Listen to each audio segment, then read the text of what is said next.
ভারতের রাজপথ দিন দিন আরও উত্তাল হচ্ছে।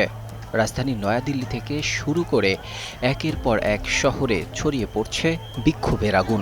মেডিকেল ভর্তি পরীক্ষায় প্রশ্ন ফাঁস, অনিয়মের অভিযোগ এবং ছাত্রদের ওপর পুলিশের কঠোর অভিযানের পর পরিস্থিতি নতুন মোড় নিয়েছে।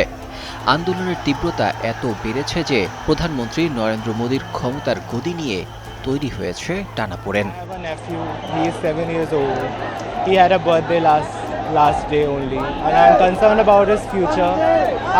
I hadn't joined CJP protest at all from past few days, but today I had to.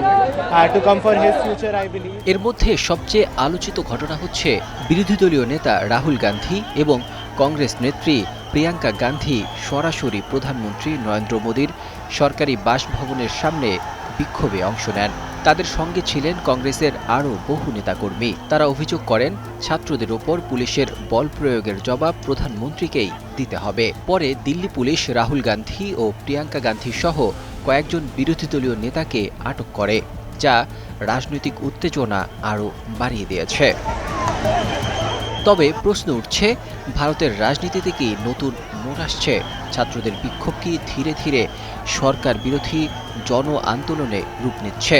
বিরোধী দলগুলো বলছে এটি শুধু একটি পরীক্ষা সংকট নয়, বরং তরুণ প্রজন্মের হতাশা, বেকারত্ব এবং প্রশাসনের জবাবদিহির অভাবের প্রতিফলন। অন্যদিকে বিজেপি দাবি করছে আন্দোলনকে রাজনৈতিকভাবে ব্যবহার করার চেষ্টা করছে বিরোধী দলগুলো।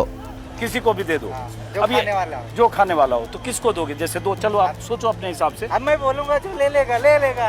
अब ये हो क्या रहा है, देखिए देश के अलग अलग हिस्सों से, दिल्ली से भी बहुत सारे लोग जोमेटो और स्विगी पर ऑर्डर बुक कर रहे हैं खाने का अपने अपने हिसाब से, और उसके बाद उनको बोल रहे हैं बुक करके कि जहाँ भी इस जंतर मंतर प्रोटेस्ट साइट में जो भी जहाँ दिखे उसको खाना दे दो।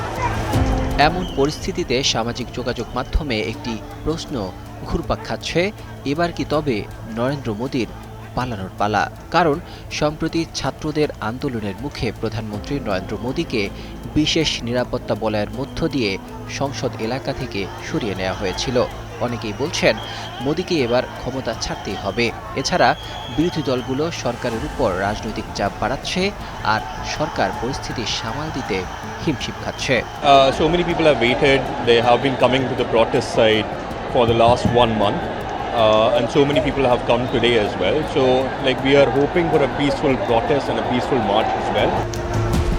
ভারতের ইতিহাস বলছে ছাত্র আন্দোলন অনেক সময় বড় রাজনৈতিক পরিবর্তনের সূচনা করেছে।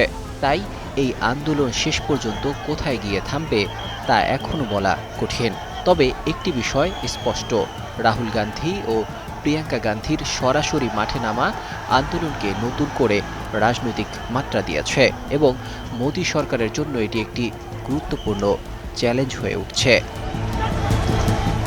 Desk report, 21 television.